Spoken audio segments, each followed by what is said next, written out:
Well, good morning. Good morning. It's glad to see all of you back here today.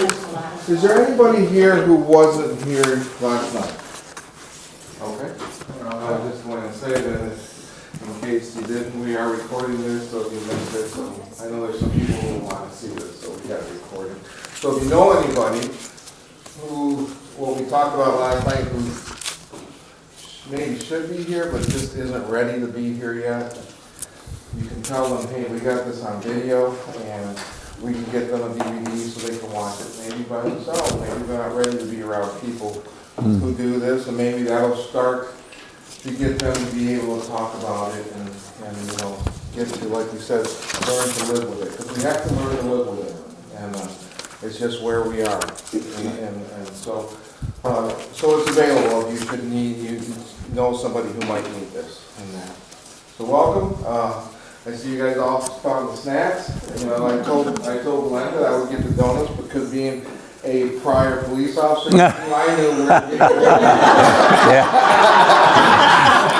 Is that one of the qualifications for a good police officer? We had to make sure we were all good donuts. I used to get harassed about it a lot at church, so I said, I might as well eat donuts because I'm going to be harassed about it. But, so we're glad there's still some fruit. There's some coffee out in the lobby, some sweet tea, and then there's waters in the cooler again. So help yourself. We're going to start off with a prayer, and we're going to include, Doris lost a granddaughter yesterday and down in Florida, so we're going to pray about that. Is there anything else we need to pray about? Yeah. Yes. We lost my cousin yesterday morning at 8:15. Rick, the one that we were talking about in church. Yeah, he finally went yesterday at 8:15. My nephew Dave Tallman, she didn't die, but they lost a little girl they've had as a foster girl for over 2.5 years, and she has to go back to her abusive mother. Oh. She's only 4. And she calls my nephew Daddy, and it's right No, she went back to her abusive mother. So, Oh, what is wrong with these courts? I don't get it. I don't get it. so there's all kinds of losses that we deal with, and you know, and every loss is hard, and every loss needs comfort, and we to try to learn how to live with it, and, you know, not to be angry. You can be angry, but to deal with that anger in a positive way. So there's so much. So let's our dear Heavenly Father, we come before you now thanking you so much for being our God. We thank you for all that you do for us, and we especially thank you when you bring comfort to us. And there's many ways that you do it. You do it directly, you do it through friends and family. And we just pray that you be with everybody who either is going through loss or helping somebody through a loss, Lord. And we just pray that you will give us guidance in that. And like Dean said, sometimes it's just not saying anything, just being there. And just help us, to give us the wisdom to know when to talk and when not to talk. And just try to comfort them, Lord.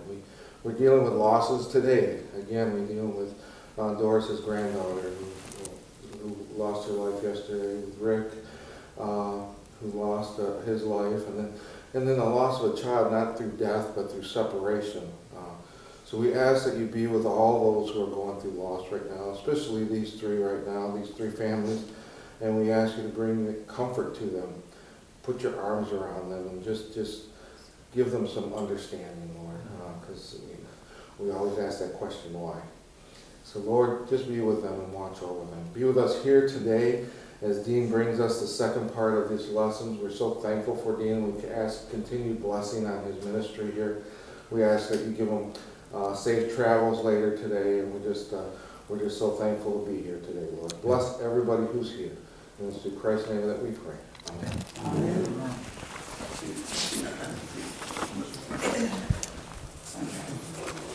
You want me to stay? Yeah, please, just for a couple minutes. All right. Like we did last evening, we want to make sure that this is a relaxed atmosphere. We want you to feel free to stand up if you need to, because maybe you're dealing with some issues in regard to your back, or you're uncomfortable. You feel free to do that. I remember visiting when I was doing caregiving with my wife, and trying to be a full-time preacher, I went to the nursing home one day to visit this lady. Her name was Faye Bean. And I made the mistake of sitting down in the room when I went to visit with her. And man, I could not keep awake. I mean, there's just no way. And I had to stand up. I just had to, I thought that surely if I stood up, I'd be able to stay awake. But I was just so exhausted. And if you get to feeling that way this morning, you feel free to stand up and lean against the back wall if you'd like, or whatever. Feel free to get up and go out and get some coffee if you'd like, or get any of the snacks back there. We want to create a very relaxed atmosphere. Maybe this will help a little bit. And if you're married or you've ever been married, maybe you would appreciate this story. Anniversaries are really important, I've heard. I had 41 of them. Wedding anniversaries, I'm talking about, are very important, and I was able to enjoy 41 of them. But, sometimes men, we forget. I mean, we get really busy and we forget about anniversaries. I want to share with you this story about Bob. Bob forgot his wedding anniversary, his 25th wedding anniversary. He just forgot. His wife was mad. I mean, she was really mad. And she confronted him. And she got all over his case. And after she chewed him up one side and down the other, she started stomping up the stairs. And she said, I have been married to you for a quarter of a century, and you have forgotten our wedding anniversary. She said, tomorrow there better be something in my driveway out there that's red and that can go from 0 to 200 in 6 seconds. And she finished stomping up the stairs. The next morning, she got up and she looked outside from her upstairs bedroom window. And there was a red box with a white bow on top of it sitting out in the driveway. And she just knew what it was. It had to be the keys. And she went down there and she was just thrilled. She went down there and she opened that box and it was a set of red bathroom scales. They could go from 0 to 200 quicker than 6 seconds. And Bob hasn't been found for years.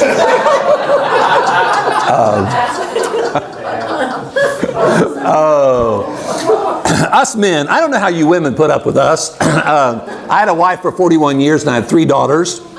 And I have overdosed on the female gender. I just have such admiration for, matter of fact, I'm thinking about starting a support group for men who have lived with all women, who have this overexposure to the female gender issue that I have. It's kind of like getting sunburned. I mean, you need the radiance of the brilliance of the female gender. Being exposed to that is kind of like getting a sunburn. And so sometimes you need therapy and you need to get the encouragement and help of other people. So if any of you fellas qualify, now if you have a dog or a cat that's male, we don't want you. It's got to be total female. Everybody in the house under the roof has to be a female. So you talk to me about that in private and we'll see if we can fix you up if you need that kind of grief support. And let's do a quick review about last night. From a world's perspective, from the typical worldly human perspective, what's the $1 million question when we suffer loss? Why? Yeah, we're just bound to ask why, aren't we? Yeah, it's just a natural, normal thing. I remember dealing a little bit with that when my wife lost her health, which, by the way, that's a loss. When you've lost your health, and you know that, and you have to deal with that, that's a loss. And I remember searching on the internet because, everything there is true, and so I started searching for information about why it is that people get Parkinson's disease. And I found out they don't have a definitive answer to that question. There are some studies that indicate it might be genetic. There might be a genetic aspect or reason. It could be because there was a head trauma involved, that sort of thing. As a matter of fact, I remember when my wife went to the neurology doctor, she was diagnosed in about 15 minutes. She had symptoms previous to that. The first symptom that I remember, in looking back, hindsight's always way better than present sight or foresight, but I remember that the water ran a long time at night when she took a shower. And I would sit there on the bed and read or do something like that, and I'd occasionally think, man, that water's been running a long time. But I never, she's a woman. Women spend a long time in the shower, so I just kind of dismissed it. Well, actually, what that was the first sign. Bradykinesia is one of the symptoms of a Parkinson's patient, can be one of the symptoms of a Parkinson's patient, and that basically means that it's like a person's living in a slow motion world. Bradykinesia is the fancy medical terminology for that. But that's the way I started seeing some signs, but I didn't recognize it because I was ignorant about Parkinson's disease. So I was trying to search about a reason. Why is this? Well, one of the things about my wife is she was dropped when she was a baby in the hospital. She was born in 1952 in Dover, Ohio, which is about 30 miles south of Canton, Ohio, down I-77. And my mother-in-law had to take her regularly after she was able to take her home from the hospital. She had to go back to the hospital for some blood issue that she was dealing with. When my mother-in-law went to the counter to report in about their arrival, they couldn't find the records. And my mother-in-law overheard one employee say to the other, "Oh, that was the baby that was dropped." Now, you got to know my mother-in-law. She never pursued that. Now remember, this is 1952, and then you consider my mother-in-law's personality. She just didn't pursue it. Well, the neurology doctor, he was about 15 minutes with my wife, and he said, you've got Parkinson's disease. Previous to that, we were told by the primary care physician, who was an awesome primary care physician, don't worry, you don't have Parkinson's disease. 15 minutes with a neurology doctor changed that. And one of the things the doctor said after he looked at her MRI, he said, when did you have a brain injury? And my wife didn't know about what had happened to her when she was a baby. Her mother had told me about that, and I don't remember when. So I had to share that information with my wife in the presence of the neurology doctor when the neurology doctor brought that up. Because the neurology doctor said there is, quote, a significant portion of your brain that's discolored, which indicates to a neurology doctor that there was brain injury involved. And so, more than likely, I don't know for sure. I can't say for sure why, but that may have been the reason why she ended up decades later with Parkinson's disease. But she was a fully functional person previous to that. We don't always know the answer to the question why. We may really search long and hard. We may agonize about that question. And we may be very frustrated about the fact that sometimes we can't find out the answer to the question why. Can you go ahead and go to the next slide? The $1 million question. $1 million question. But actually, I think the better perspective, the healthier perspective, is the $1 million question is who, not why. And that's what Job came to understand. He was able to wrap, I think, his brain around that fact at the end of his experience that we have record of there, finally in Job chapter 42. He didn't need to know why. Now, he was agonizing about it, but he had, one of his issues in regard to this question was he had limited knowledge, didn't he?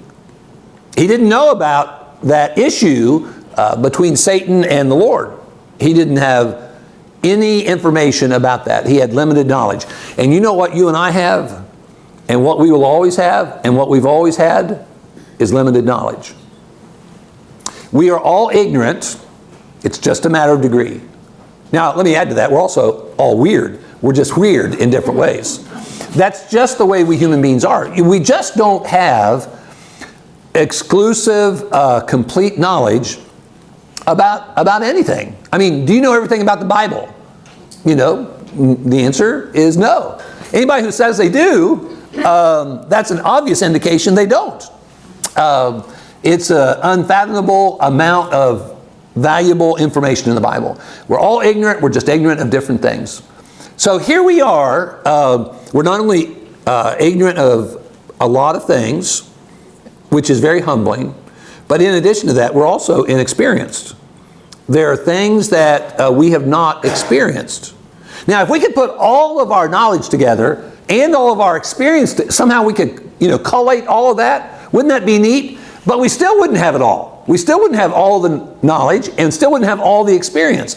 So here we are, we human beings. We're living in this old world that's a fallen world.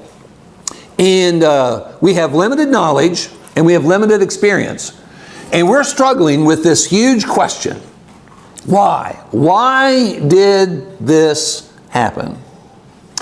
Just recently, I got reconnected with a fella and his wife who had left Northeast Ohio decades ago, and he now is preaching down in the Coral Gable area, Fort Myers, Coral Gable area down in Florida. In January, he went into the bedroom of his adult son and opened the closet, and his son had hung himself. What's the answer to the question? Why? They'll struggle with that issue the rest of their lives. And he's a caregiver for his wife, and his wife right now in her life is living a life that can basically be summarized this way: bed to chair, chair to bed. So he's a full-time caregiver, trying to be a full-time preacher, taking care of his wife, very dependent, and then they had this happen a few months ago. Why? There's this young lady in Chattanooga, Tennessee, about 3 years ago. She was in her late 30s at that time. Her husband did some fill-in preaching different places, and so this one Sunday he had this preaching appointment, and he took his Bible and he put it on his motorcycle and took off to that preaching assignment. There was a teenage boy who was driving a truck who hit him, and Carla's husband died. She has 3 kids to deal with, and her husband dies, and he was going to preach the word of the Lord. Why did the Lord let that happen? Why? Why did that kid have to be behind the wheel of that truck? And why did that kid have to be there? Or why did my husband have to be right there at that time when that kid was pulling out? And so she's struggling, obviously, like anybody would in that kind of situation. We just, a lot of times, and I would even go so far as to say most of the time, we can't answer that question. Now, I am not opposed to people trying to answer that question. Sometimes we'll have autopsies, or we'll do interviews and we'll seek information and try, and maybe we can. It's probably less likely than likely, but maybe we can.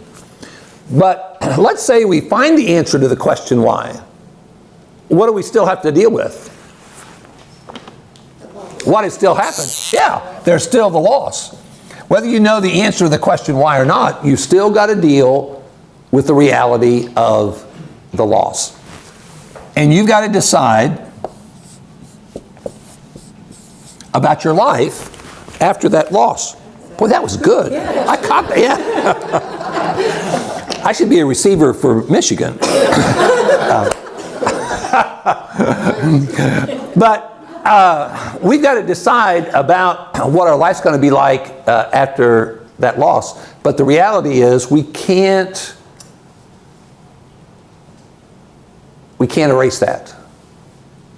We've got to deal with that for the rest of this. Would anybody here be willing to humbly admit that you have re-gifted? What is called re-gifted? Okay, okay. What is this?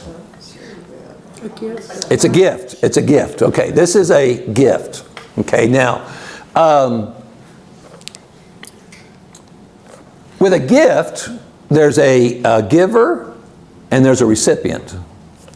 Okay, now, sometimes you get a gift that you don't need and you're really not interested in.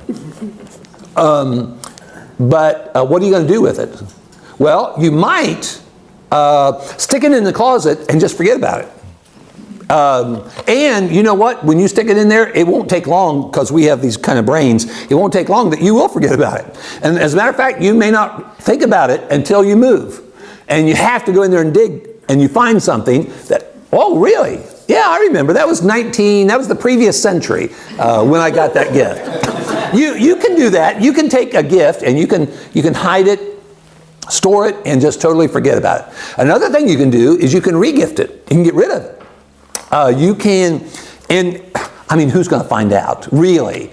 Unless somebody just happened to be at your wedding or your shower, and they remember for some reason that gift, and then they find out you gave that same gift, and then they go on Facebook and they post about what they found out about you and how you re-gifted this wedding gift. Yeah, that re-gifting is possible. Or it's the person that gave it to you in the first place. Oh, yeah. What if it's the person who gave it to you and you end up giving it back to them? I never thought about that. How embarrassing would that be? Oh. It is.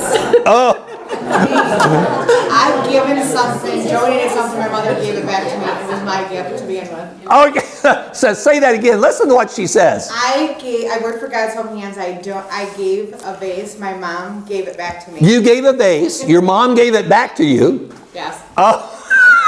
Did you talk to her about this? I have. Oh, you have? Okay. I was like, I just gave that. Yeah.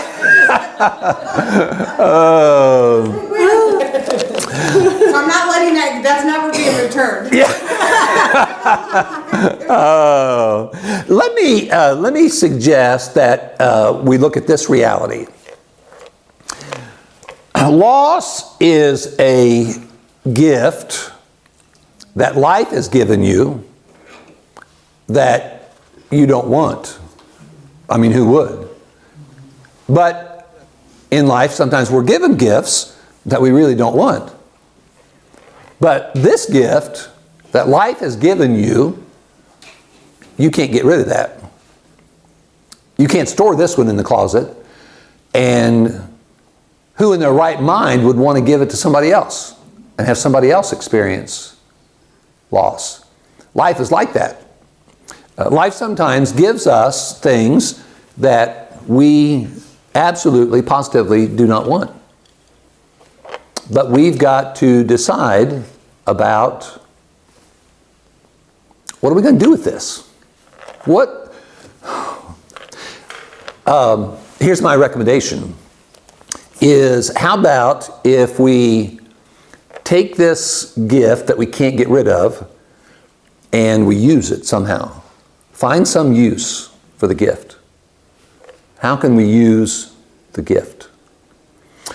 How many of you saw the movie I Can Only Imagine? Okay, several of you.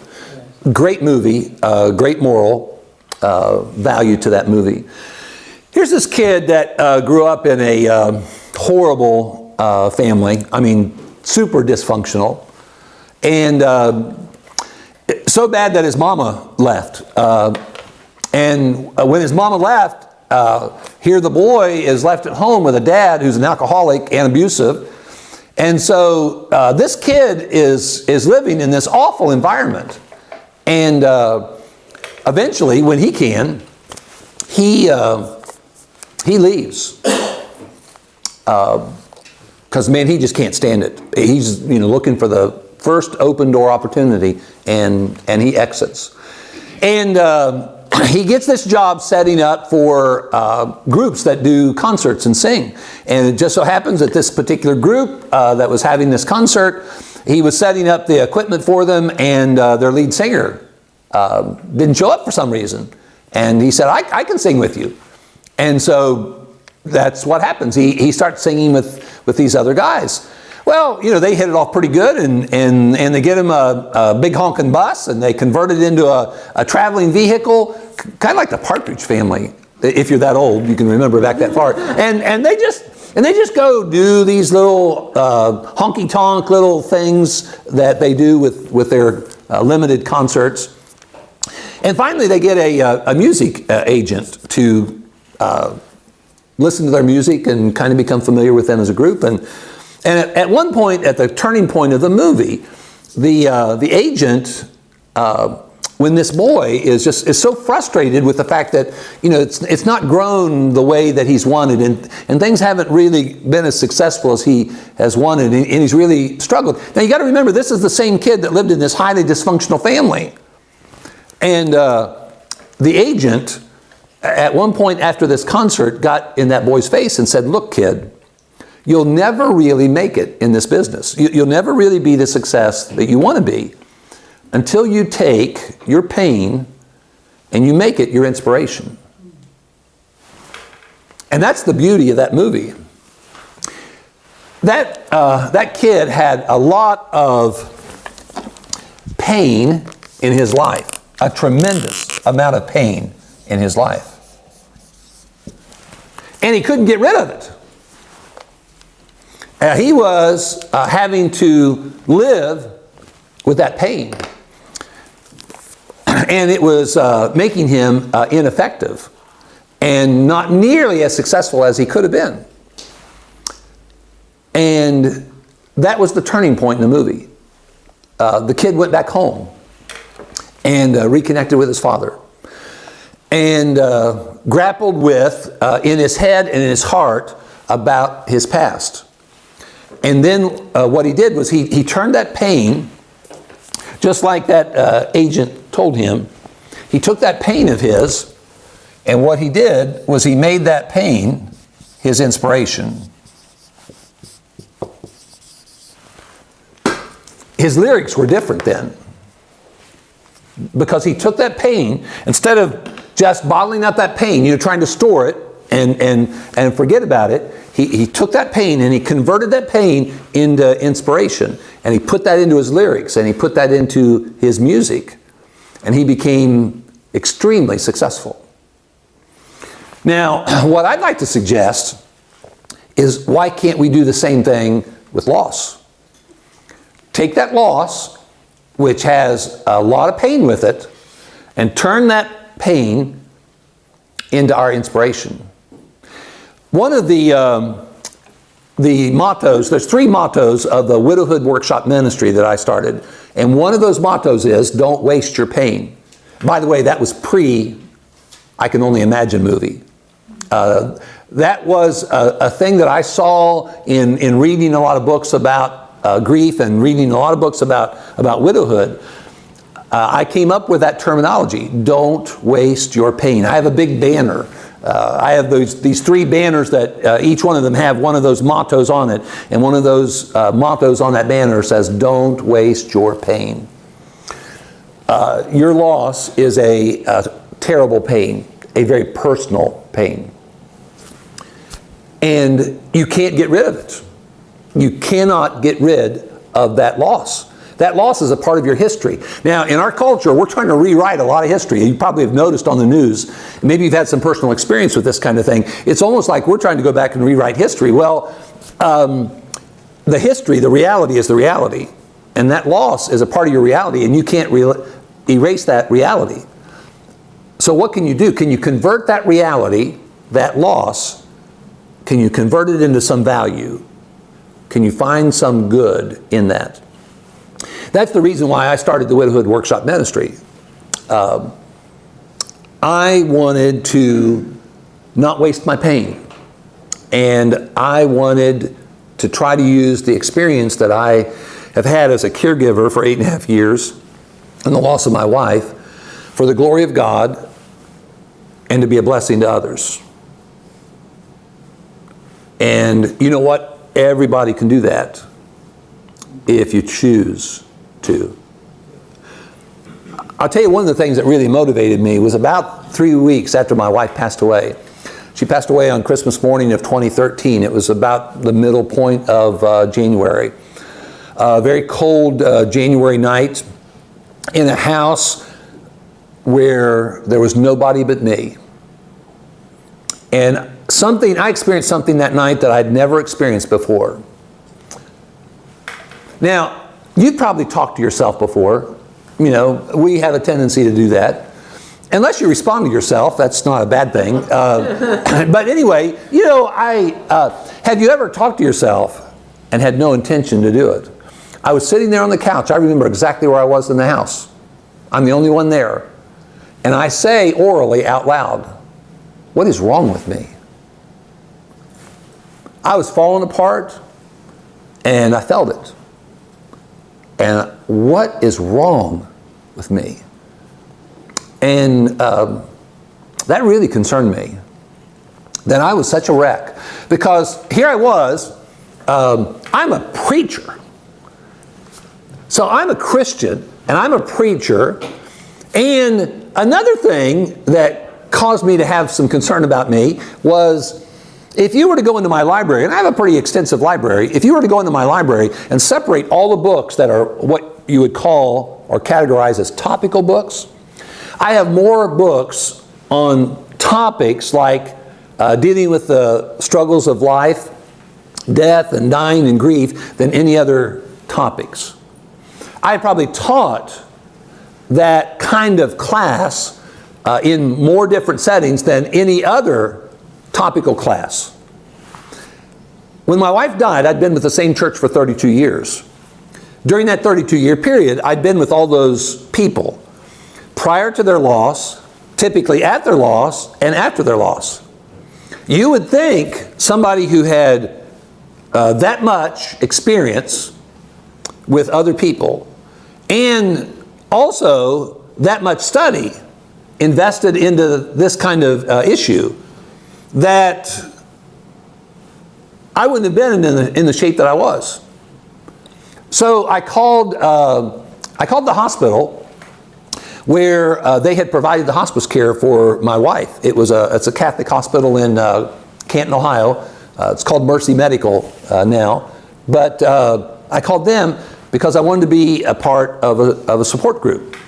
I thought, you know, I'd been preaching for decades, and I thought it was about time for me to practice what I preached. And so I'd been telling people all along, you know, don't be hesitant about going to a support group and, you know, finding help and that sort of thing. And I thought, well, it'd be good for me to practice what I preach for a change. And so, jokingly, I said that jokingly. So I called them to get into a support group, and I didn't qualify. That really set me off. They say, no, we can't let you in the group. I'm a mess, okay, and I'm struggling, and they're not letting me into this support group. And I'm thinking, this is crazy. They said, no, you have to be 90 days from your loss before we'll let you in. Now, I didn't understand. I totally understand it now, okay? I totally understand it. I wish they'd tweak that policy a little bit for preachers, but I totally understand. You know, you're such a wreck, especially those first several days or, you know, first few months, that you probably wouldn't benefit much from the experience because you are such a mess. You're probably not very fertile soil to benefit from the planting of the good seeds that would come in a support group setting. So what they say is, you know, you just suck it up, survive for the first 90 days. On day 91, we'll let you in. So I got in, I finally qualified, I survived to that point. But there was a reason why they had that policy. Because they knew about how horrific the pain was, and they knew that it was going to be extremely difficult for somebody to benefit from that kind of experience until they were ready. And so I went to that. Well, with all this experience I'd had now personally, I thought, let's not waste this. You know, I'm a mess. I've been a wreck. I'm really struggling with this. How can we take this and try to bring glory to God and try to be a blessing to other people? And so that is how the Widowhood Workshop Ministry got started. Now, the way I do this Widowhood Workshop Ministry, though, I do it generically where we deal, really the widowhood workshops are for anybody who suffered loss, not just the widowed. But what they do, those workshops, is eventually we get to where we target the widowed community. But there is a tremendous value in what life has gifted you that you didn't want. There's a tremendous value in that. Because you can take that loss and the pain that went with it, and you can use that to help other people. You know, let me tell you about Katrina. Katrina has been widowed twice. She's in Texas, and her second husband, I'm not familiar with the first husband, the second husband was a preacher, and so they had this wonderful family in this second marriage after she'd gone through this horrific loss of the first husband. And she has a surprise conception in her 40s, and at age 45 she gave birth to a son. At age 45 in that second marriage. Her second husband gets cancer and he dies. And so at that time, that boy, about maybe 3 or 4 years old, he's 7 now. I've gotten to know her through the Widowhood Workshop Ministry. One day, she texted me, and it was on Sunday. And she said, Dean, I wanted to let you know what I did today. I was so proud of her. She said, I went to these 2 young ladies, these 2 young mothers, and she said, I talked to them about loving their husband and about really investing heavily into their relationship and really treasuring their marriage and really being awesome wives and being the very best mothers that they could possibly be. They knew her story. Now here's what I'm thinking.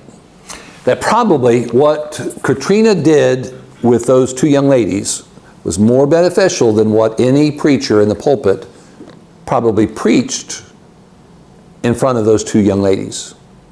Because it came from Katrina. It came from her experience that they were aware of. You know, you can take the awful things that you've experienced in your life, and you can use those things to bring glory to God and to be a blessing to others. But that's got to be an intentional thing. You've got to decide. You may not always feel like doing that, but you've got to decide, that's what I'm going to do. Because I can't get rid of it. It's my life. It's a part of my life. And just as Mario has pointed out, we've got to live with that loss. As long as we live the rest of our lives, there's the reality of that loss. Now, what we do with it, that's up to us. We can let this thing that life has given to us crush us and ruin us. We can permit that to happen, but it doesn't have to happen. But we can let it happen, and if we let it happen, it's on us, because that's a choice. When we it's like, have you ever heard of people talking about, hey, somebody is taking advantage of somebody else? Well, I'd like to reframe our thinking about that. The reality is we let people take advantage of us. That's the reality. If we know and we're part of this experience and we let people people don't take advantage of us. We let people take advantage of us. It's like people saying, he makes me so angry. No, he doesn't make you angry. You choose the response of anger to what he's done. It's on us. Okay, loss. What are you going to do with it? Are you going to let it do something to you that's destructive, that's counterproductive? Or are you going to do something that is really valuable, really a blessing? That is a choice that we make. And using our pain to help other people, using our difficult experiences to help others, could be a real blessing. I'd like to open it up just for a couple minutes, because we're going to take a break here in just a couple minutes. name me some life experiences, some difficult, maybe even ugly life experiences, where you could take those experiences and help other people, I know. besides loss by death. Robert? Personally, two things that have happened in my life is, we've had miscarriages. Oh, okay. So- There's a loss that's often not appreciated like it should be. That's as much a loss, and there's grief with that, as anything else. Yeah, and you don't hear about it because women don't talk about being pregnant until they're 2-3 months along or whatever. And you don't hear about the fact that they've already lost 5 children because Yeah. they don't talk about it. And another thing was... And suffer in silence. Right. Yeah. And the husband suffers in silence too, because he's not allowed to say anything, because his wife didn't go public with the Yeah. So, and the other thing was that I lost my dad, and I know one of my best friends lost their dad, and I said, I talked to his wife, and I said, Rich is gonna be feeling this and that, you know, so you can, you know, I try to, anytime I try to be kind of watchful of like, or, you know, try Signs, to reach out yeah. to people that have had a loss, because I've had different, Through those miscarriages. Yeah. Yeah, that's a good one. Somebody else was going to say something about a loss or an experience? When my father was diagnosed with esophageal cancer, and I stepped up to be his primary care. Esophageal cancer. And there were so many lessons in me taking care of my dad that I know would be helpful to others. To other people. And the first one, and you know this because you took care of your wife, is you have to take care of yourself also. And I didn't do a very good job of that. Yeah, and a lot of people don't. Yeah. Because they feel guilty that they don't want. But that was one of the first things that I had to realize that, you know what? I got to get out of this situation for an hour, just even if it's just 1 hour a week, whatever. Because it's too much. There were two things that I saw that I thought we really needed to do a better job of addressing in the Lord's church and in our communities from my experience. One was doing a better job of helping the widowed. The other was doing a better job of supporting the caregiver. And frankly, I struggled so much with that caregiving thing. I thought, man, I can't go that direction. And I thought, I'll take this other one. Because caregiving, I have said, and to this day, it is still true, caregiving is the hardest thing that I've ever done. As much as I hate widowhood, caregiving is the hardest thing that I've ever done. It is so exhausting in so many ways, on so many levels. And so often those caregivers do not get the kind of support and encouragement and occasional relief that they need. That's using that experience to help others. Yes. And even just if someone, if you're there 24/7, you can even just have somebody come for 1 hour and sit so that you can leave. And, you know, when my father, he didn't like it when I left. Yeah. Because he knew I was the only person that was taking care of him. Yeah. He knew, and I went for a walk once and I was gone for like 25 minutes. And I came back and he just, Went off on you. yeah, because, Yeah. and I didn't understand it then. I'm like, well, geez, Dad, I just walked around. Yeah, give me a break. You Yeah. know? And he's like, but in his mind, if something happened to me, who was going to take care of him? Yeah. So there was fear driven a lot of his But perspective. I didn't know that. Yeah. You were going to say something? Yeah, not just loss of someone or something, but for my circumstances, I've lost a lot of my vision. Okay. So I've lost the ability to drive and some of my independence, and that's very difficult. Yeah. You lose your sometimes your ability to function, your ability to ambulate. You know, there's a lot of things that you can lose. And who is supporting and helping and encouraging people, and who can do that best? You know, well, how about people who Been have through it. gone through that? Yeah. What about experiencing jail? Experiencing prison? You know, I have a brother, my youngest brother, got involved in the methamphetamine culture, and you know, there were a few years there that ruined him. He ended up in a state pen for 3 years, but it was the best blessing that he could have ever gotten. That was his wake-up call. Took a lot of jail time previous to that. A tremendous number of losses in his life, including his wife, his marriage, his job, his reputation. And then one of the things I encouraged him to do, you know, I said, Bob, I said, use this experience to try to help some other people, because they can see that you can relate to them, and he'll be the best help sometimes that people could get. You have anything, other things like that? Okay. Well, we're going to take a break. It's been 45 minutes. We'll take a 10-minute break. We'll get back started again 5 minutes before the hour. But please take a break, stretch a little bit.